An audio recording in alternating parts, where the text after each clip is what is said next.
Boa noite, bem-vindos à TDM Reportagem. Hillian Siu é kitesurfista, Britanny Tse é ambientalista e estão a organizar uma travessia entre Hong Kong e Macau em kitesurf. O objetivo é angariar donativos para apoiar a limpeza dos oceanos. Falta-lhes, por enquanto, o apoio dos governos das duas regiões, mas com ou sem esse apoio, em novembro, cerca de 30 kitesurfistas vão lançar-se ao delta do Rio das Pérolas. Vai ser um novo recorde para já, o título é de Hillian. Foi a primeira a testar as águas e o vento entre Hong Kong e Macau, com uma prancha nos pés e um kite agarrado à cintura. A reportagem alargada é da jornalista Rita Tavares-Teles.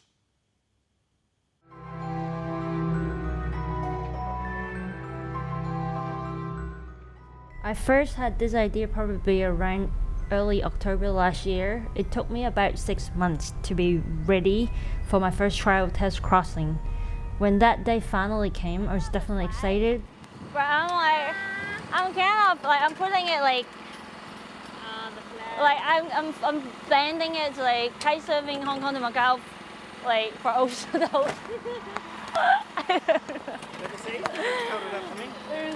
Alright, I think I'm gonna take the 14 oceans.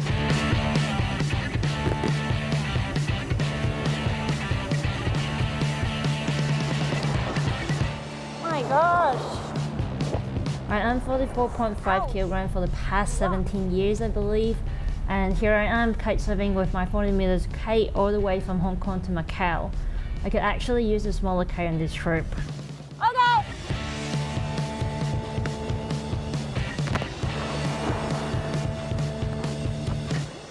Come on, give me a little bit more wind. Hey, give me a hug. Wait, come on, wait, stay. Bye. All right. Good luck. All right. On the 1st of March at around 9:30 a.m., I launched off from my home island named Changzhou in Hong Kong. Little did I pay much attention to the record, but it turns out I was the first person to cross the river delta by kitesurfing across the troubled waters. What do you say? My heart's beating so fast. What's going through your head at the moment? I don't know, I'm proud of her, I'm excited, I hope she makes it.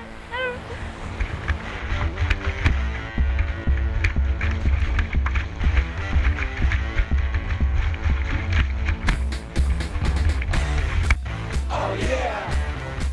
All right. Hell yeah. That's right. When I picture myself kitesurfing with a bunch of kite mates to raise funds and awareness for the oceans, I think about this song a lot. It is from the movie soundtrack named Sorry to Bother You by The Coop. And this is something I said a lot too, sorry to bother you, since I started this project. I was kiting way out, but you can still see something floating around the ocean. And also, every time when I kite by or kite behind the cargo ferries, it changes, I don't know what they're releasing, it's after the boat, but changed the color completely, brown or I don't know what was the color. But I was on the boat the whole time, and I could see random pieces of bottles or trash, just way in between the two locations. So I'm Hillian. So I won't introduce myself as an environmentalist, but I would just say I'm a kite surfer. So the reason I did this whole trial run to kitesurf from Hong Kong to Macau, because I'm trying to raise awareness and funds for an ocean cleanup project that I'm trying to put together. Yes, I have my partner in crime. Hi, I'm Brittany. Born and raised in California. I'm a sustainability consultant. Typically, I consult for architects and engineers, and was based out of San Francisco before she invited me to come join her on this project. And so I moved to Hong Kong because I do consider myself an environmentalist. It's what I do, it's what I do for work, it's what I live, and so. How many years have you been kiting? 17 years. And you've been teaching for how long? teaching for over about a decade. When I first started kiting, actually I was in Australia. You know, the beach where I was kiting is very clean. I mean, there's loads of seaweed. It's very annoying because all your lines would like jam with the seaweed. It's like when you launch it, kind of like boom, like always suddenly your kite is so much heavier. Like maybe when did I come back to Hong Kong? Maybe 5, 6 years ago. That the first time like I kited in Hong Kong, and really like noticeably like the rubbish, like you know the runners. Like I was like wow, and people just sort of like you know turn a blind eye. We don't look down when we kite, we just look up. So like, you know, the junk is down there, so it's kind of like, well, whatever. We will skip over them and like. It took me 2 hours and 17 minutes to complete the 21.5 nautical miles from our second launching spot, Soko Island, until I hit the finishing line in Macau. Prior is done, it was important to do it for security purpose before asking others to join me. What I want is that in November there will be 30 airfares kiting from Hong Kong to Macau.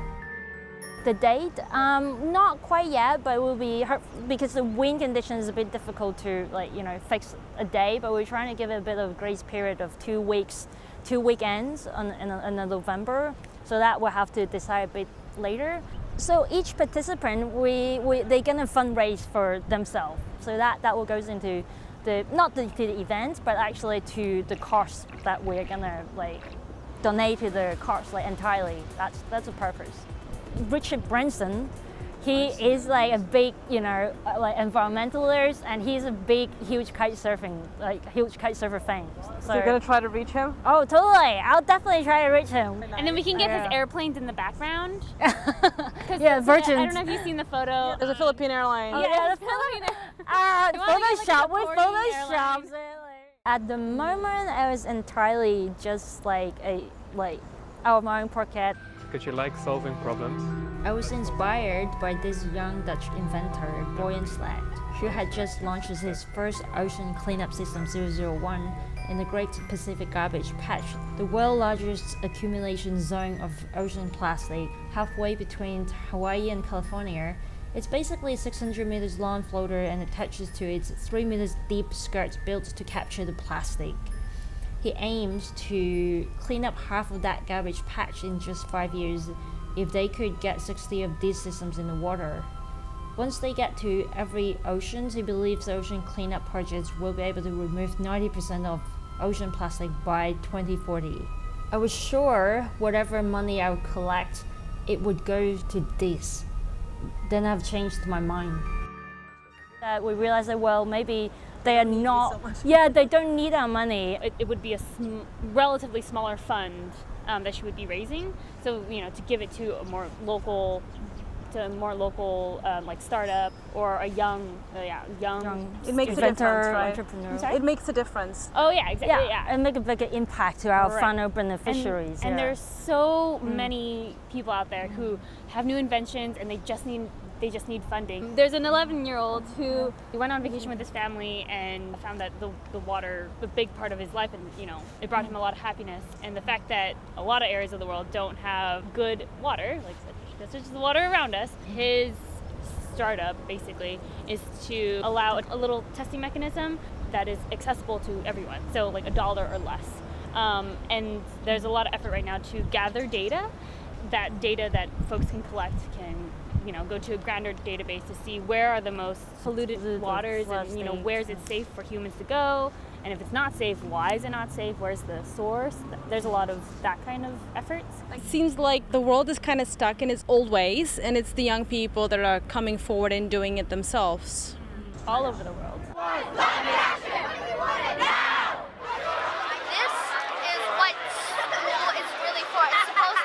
Teaching us about what we are going to do in the future and fix it up. And I think it's ridiculous that we, kids, are telling the government that knows more than we do that this is a big problem. Am I worried? Am I scared? Yes, because it's happening today. Like, people are getting affected today. It's not even like, oh, future generations. It's people right now. People are losing their homes. People are getting, their businesses are shutting down, and countries are losing their water sources, and it's really scary. It's our turn, as an American and as a Chinese person also, to help. and to step up, really. It's been interesting as someone from the United States coming to Hong Kong. I'm not a kite surfer, I don't understand what's necessary for a good kite surfing trip, but it's become very apparent that Hong Kong has become less and less of a good place to kite surf, mainly because just like the wind has changed. There have been several kite surfers who have said, oh yeah, like the wind's getting worse and worse, and I asked why, and they all say, oh, the temperature's rising. So basically it's like, well, they're saying global warming, but in a synonym, like, they're using synonyms. And they also say it's because the buildings are going up. But even for people who don't call themselves environmentalists, they notice these things. And today the air quality is worse than Beijing's. Oh, Yeah, fantastic. yeah, I know. I noticed definitely. I was like, oh, like today it's not that nice to breathe. Stop breathing. Yeah, stop breathing. You feel that, and actually there's those studies that say in China on average you're gonna live last 7 years. Last 7 years due to pollution, air pollution. It's crazy. Well, if they continue to pollute the air, maybe I don't want to live that 7 years. And the ocean is so warm now that typhoons are getting stronger as they cross the Yeah, ocean. the typhoon is crazy. People feel that.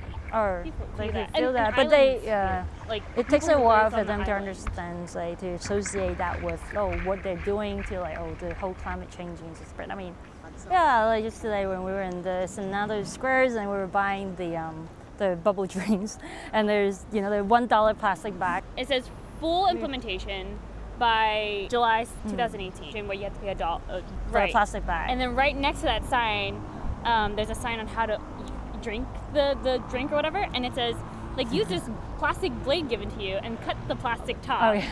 And it's just so ironic. Like, there's Ironic. such a huge disconnect. Yeah. I mean, it's funny, but it's not. You will try to get the support of the government. I'm trying. Both Hong Kong and Macau? That's right.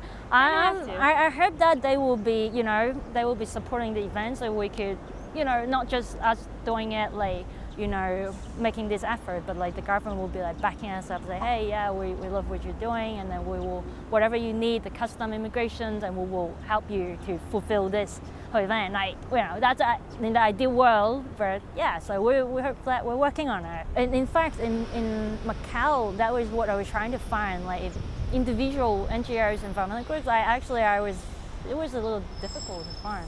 Like, I couldn't find any actually, except like that petition. So part of the trial run, something that we realized is, the wind condition is a bit hard to predict inside the bay. So we might have idea that we might have to actually have a floating platform out in the sea for the kiter to launch from there instead of launching from the beach, because we really don't want to like produce more waste in the event. So part of our new ideas that we're trying to implement into the whole event is to maybe we'll build the floating platform out of a completely recycled plastic bottles.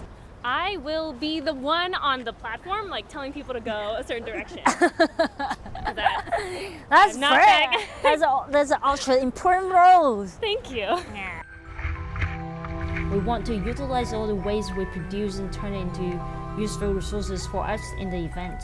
Turn plastic to fuel, to partially power our supporting boats, collecting and worn out kites from kite surfers, and partner with some others to turn them into some lovely event souvenirs, inviting the public to do clean, recycle and save the water bottles for us to use it for our floating platform for launching, and many more. We want every bit of our action plan to be an environmental news topic, to take this chance to educate the mass audience. We can do this.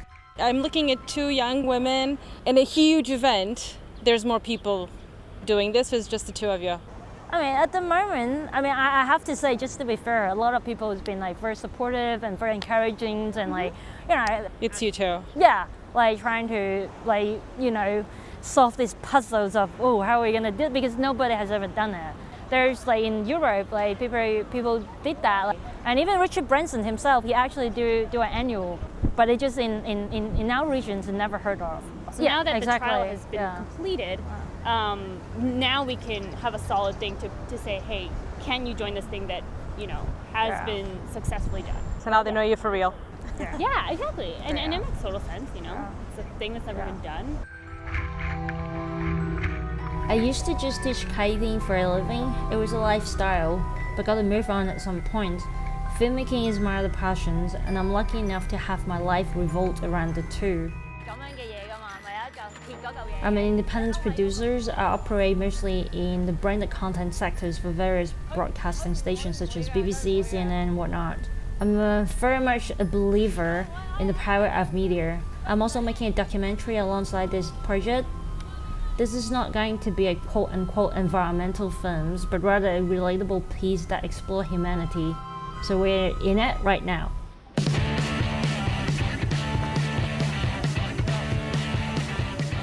I am this skinny thing my friends joked about, taking in the wind and waves. At times, it feels like I'm challenging nature, but without the respect of nature, you simply won't survive. I've been doing it for almost 20 years. This is very much part of my life, my passions, and my everything.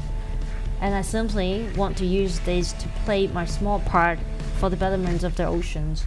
So I'm doing it, and we are doing it. And now is the time. We did it!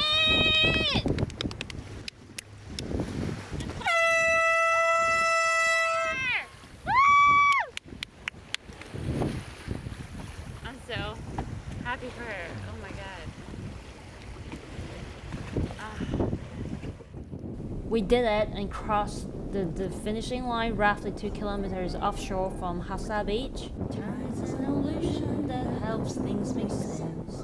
See you in November. We'll be back with 20-odd more kite surfers. Seasons forgiven when a good thing ends, but you and I will always be back then. Singing will happen, happening happen. Will happen, happening, happening. Will happen again and again. 'Cause you and I will always be back then. TDM Reportagem está de regresso na próxima semana. Boa noite.